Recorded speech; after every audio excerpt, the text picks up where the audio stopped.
Bahkan derajat yang paling tinggi adalah dia itu sudah tidak lagi bukan hanya sekedar itu, tapi bahkan dia meninggalkan hal-hal yang sebenarnya boleh, tapi dia khawatir akan menjatuhkan dirinya kepada dosa. Nabi mengatakan la yablughul abdu hatta ayyakuna minal muttaqin, ya, tidak akan sampai seorang muttaqin, tidak akan terjadi seorang hamba sampai menjadi yang muttaqin hatta, kata Nabi, yada'a ma laisa ba'sa bihi. Dia meninggalkan sesuatu yang sebenarnya enggak masalah bagi dia. Hadrun mimma ba'sa bihi. Dia takut disebabkan itu akan jatuh kepada sesuatu yang membahayakan, sesuatu yang berdosa bagi dirinya. Jadi takwa itu mantani pada sampai dataran seperti itu.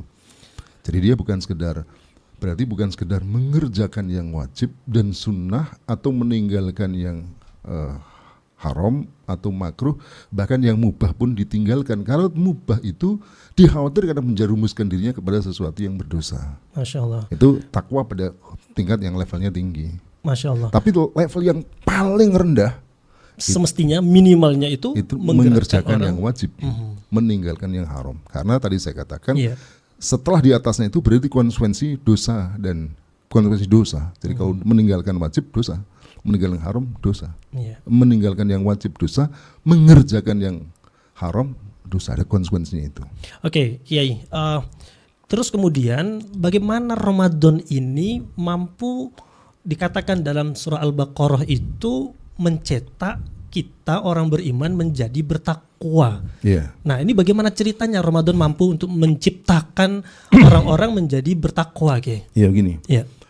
Tadi saya katakan bahwa ketakwaan itu adalah didasarkan pada al-khawfu minal jalil, takut kepada al-jalil, Allah SWT yang Maha Agung. Kenapa bisa takut? Mengapa seorang takut pada Allah? Mengapa orang takut pada adab Allah? Dasarnya apa? Karena dia iman kepada Allah. Allah yang tak terlihat, itu dia imani.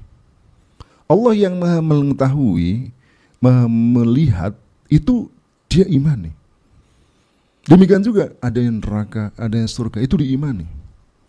Keimanan kepada Allah, keimanan bahwa adab Allah itu tak ada seorang pun yang bisa menahannya. Keimanan terhadap neraka, itulah yang menghasilkan al-khawf atau rasa takut itu. Jadi sebenarnya orang tidak akan ada rasa takut kepada neraka misalnya kalau dia percaya kepada Allah. Orang tidak akan takut pada neraka dan dosa kalau dia percaya dengan adanya dosa dengan neraka. Maka orang kafir, antum katakan dosa, antum katakan neraka, tertawa-tawa saja. Tidak peduli dia. Tidak peduli. Tidak akan takut. Karena itu sebenarnya ketakwaan itu dasarnya satu, pasti iman. Harus ada keimanan. Nah, bukan hanya keimanan, karena keimanan yang kuat itu akan mendorong orang untuk melakukan amal. Itu sudah pasti. Iman yang kuat.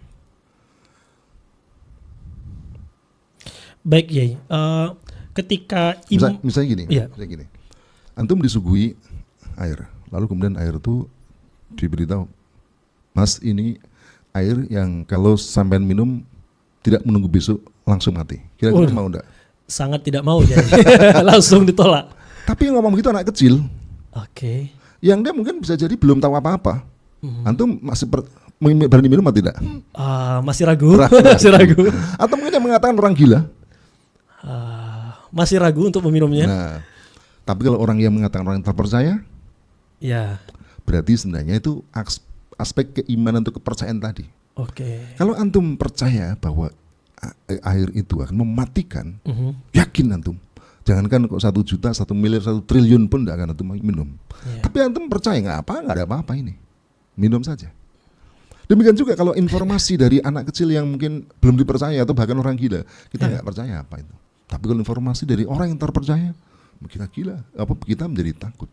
Demikian juga misalnya ketika Al-Quran itu memberikan informasi ada surga dan neraka. Kenapa kita orang mukmin itu kemudian kita kerjakan? Karena informasi yang benar, kabar yang benar dari Allah dan Rasulullah pasti benar. Tapi kalau keimanan itu tidak ada, ya seperti orang-orang kafir, bacakan ayat ya bukan hanya keluar masuk telinga kiri keluar kanan, bahkan telinganya pun ditutup untuk mendengarkan karena dia nggak percaya dasarnya. Jadi sebenarnya saya ingin katakan sebenarnya takwa itu dasarnya adalah keimanan. Nah, lalu keimanan yang kuat itu akan menghasilkan amal. Maka kalau kita lihat dalam surah Al-Baqarah itu misalnya ketika Allah SWT menyebut hudal lil muttaqin, itu alladzina yu'minuna bil ghaibi wa yuqimunas salata wa mimma razaqnahum yunfikun. Takwa itu menghimpun dua itu, iman dan amal soleh.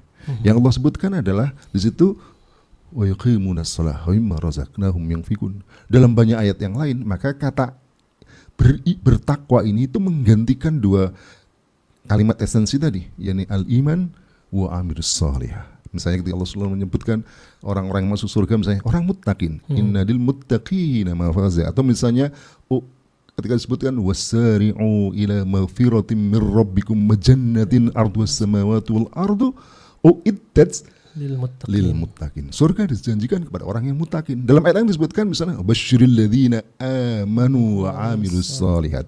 Jadi itu menggantikan kata takwa itu himpunan dari al-iman dan amal soleh. Korelasinya di dalam Ramadan bagaimana Ki? Nah itu kalau kita lihat ayat ini, sebentar sebelum saya lupa, belum lupa. Sayyidina Ali ketika menjelaskan kata takwa juga aspek dua itu disebutkan. Al-khawfu minal jalil itu iman, wal amalu bit tanzil itu soal amal. Lalu kemudian isti'dadan liyaumir rahil adalah soal iman.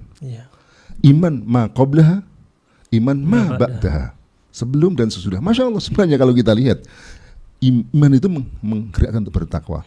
Maka ketika Allah SWT perintahkan sesuatu, itu hanya akan dilakukan oleh orang yang beriman. Atau wajib dilakukan oleh orang beriman begitu, mestinya begitu. Ya mestinya, tapi itu sebenarnya maksudnya gini, puasa itu sebenarnya kan kewajiban bukan hanya kepada orang mukmin. Kewajiban itu kepada seluruh kamu, setiap mukallaf itu wajib puasa. Allah SWT mengingatkan tentang keimanan karena keimanan itu akan menggerakkan seseorang untuk melakukan amal. Maka disebutkan ya ayyuhalladzina amanu kutiba alaikumusiyam. Puasa itu sebenarnya bukan hal yang mudah, yang ringan. Biasa makan, biasa minum. Kalau kemudian tidak boleh makan, tidak boleh minum seharian misalnya, apalagi dia melakukan amal-amal yang tidak ringan, apalagi mungkin bukan seperti Indonesia yang hanya 12 jam sehari misalnya, ditambah ini mereka sampai ada yang 18 jam satu hari misalnya. Itu tidak ringan gitu ya. Maka perintah yang berat itu hanya akan bisa dijalankan mereka yang bertakwa, beriman. Maka didahului dengan kata ya ayyuhalladzina amanu. Jadi korelasinya adalah tadi yang disebutkan, beriman itu akan menghasilkan ketakwaan, menghasilkan amal soleh, menghasilkan ketaatan terhadap perintah Allah SWT. Dan perintah Allah SWT itu harus dipahami, kebanyakan memang bukan perkara-perkara yang disenangi manusia. Kebanyakan bukan perkara yang disenangi oleh manusia. Nggak ada misalnya makanlah nasi, nggak ada. Karena orang memang makan, walaupun nggak diperintah biasa makan nasi. Dalam timbangan manusia selalu perintah Allah itu terasa berat mungkin gitu. Saya tidak bisa mengatakan selalu, tapi sebagian, bahkan mungkin bisa jadi sebagian besar. Karena itu nggak ada perintah misalnya sesuatu yang menyenangkan. Ada, tapi dia jarang. Yang banyak itu adalah perkara yang memang manusia tidak biasa mengerjakan dan bahkan itu berat Allah perintahkan. Timbangan manusianya begitu. Iya, misalnya perintah jihad, siapa yang suka jihad? Jadi orang meninggalkan keluarganya, meninggalkan hartanya untuk mati, itu berat. Dakwah berat, jihad berat, haji itu berat, puasa berat, zakat itu memberikan uang kepada orang lain sementara dia mendapatkan, berat, sholat itu juga berat. Jadi sesuatu yang memang biasanya manusia nggak suka, dan itu hanya akan bisa dijalankan mereka yang punya keimanan, termasuk puasa tadi. Maka orang yang tidak puasa itu hampir bisa dipastikan, bukan hampir bisa dipastikan, ya mungkin dipastikan imannya lemah, atau bahkan tidak punya iman. Jadi nggak ada. Ustaz Maliki misalnya ada orang mengatakan, Ustaz saya ini imannya lagi kuat-kuatnya. Kok saya itu malas sholat, ada enggak gitu? Enggak ya. Saya itu kok kuat imannya, tapi kok malas puasa, ada enggak begitu kira-kira? Sangat tidak mungkin. Kan gitu kan kita lihat. Taklif itu memang berat. Dan karena berat itulah Allah SWT memberikan pahala. Itu wajar itu. Nah, Maka ini satu hanya akan dijalankan oleh orang-orang yang beriman. Berat tadi. Nah, berat itu begini. Maksudnya gini. Keimanan itu ada dua, bukan ada dua, minimal tuh begini. Iman terhadap Allah SWT, bahwa ketika dia puasa itu Allah tahu dia puasa. Dan ini adalah ibadah yang memang hampir bisa dikatakan berbeda dengan semua ibadah yang lain. Sampai hadis Nabi SAW mengatakan dalam hadis Qudsi, Rasulullah SAW mengabarkan, menceritakan Allah SWT berfirman, kullu amal ibni Adam lahu illa siyam fa innahu li, kata Allah SWT. Semua amal Bani Adam itu untuk dia. Fa innahu li illa siyam, kecuali puasa. Fa innahu li, dan puasa itu sungguh untukku. Sebenarnya kalau kita pikir semua ibadah itu kan untuk Allah. Lillahi ta'ala, untuk Allah. Allah SWT. Tetapi memang ada sebagian para ulama yang menjelaskan mengapa disebutkan lahu. Dan sementara puasa itu fa innahu li illa siyam fa innahu li, kecuali puasa. Itu benar-benar untukku. Karena memang diantaranya adalah bahwa puasa itu memang benar-benar atas keyakinan pada Allah dan untuk Allah semata. Orang sholat itu apalagi sholat berjamaah, kelihatan orang lain enggak?